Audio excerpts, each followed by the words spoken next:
Evening now, we begin tonight with a community left stranded because of high floodwaters.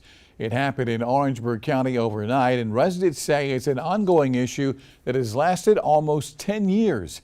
News 19's Nate Stanley is in studio tonight with more details on what's going on. Nate? JR, residents say because the flooding caused the road that they live on to collapse, many didn't have any way in or out of their neighborhood until this afternoon when water levels finally lowered. It's an area that's been prone to flooding since 2015, and residents are struggling to see any real changes. 2015 is when we actually started this problem, but now it has come to the point of we can't do the blame game. We need solutions, not temporary fixes, not a band-aid. Dana Vaught, a resident of Orangeburg County, lives just off Gatlin Road and Noel Drive in an area known as the Horse Range watershed. Since 2015, Vaught and her fellow neighbors have been dealing with the issue of heavy flooding anytime it rains. I actually got a call about 7 o'clock this morning saying, hey, I need you to come out to Gatlin. What she saw on Thursday was very similar to this, the road entirely covered by water and parts being washed away from rushing rapids. She says the floods and lack of access to main roads has her fearful for her life and her loved ones. And I have even grandkids. I don't want them to have to face something like this in case we need an emergency. We can't get out.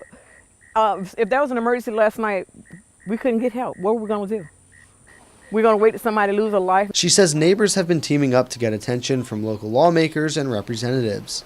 Because this is brought to the attention of the county administrator. This is brought to the Senate. We talked about this before. Orangeburg County District 1 Councilman Johnny Wright says it's an issue he's aware of, but runs into roadblocks when asking for funding. Well, they did a study on it. The other group did a study on some things, and about a year and a half or two ago, I guess, had people come in and give inputs about these areas and stuff of that nature. And of course, the big thing is trying to get fundings. The county itself worked diligently to try to make sure that we do all we can in these areas to clean ditches and do other things. But some of the bigger areas is beyond that. Councilman Wright tells me there's no timeline for a permanent solution. I asked him if that could be within the next 2 or 3 years, and he said there's no guarantee that would happen. Reporting in studio, Nate Stanley, News 19, WLTX.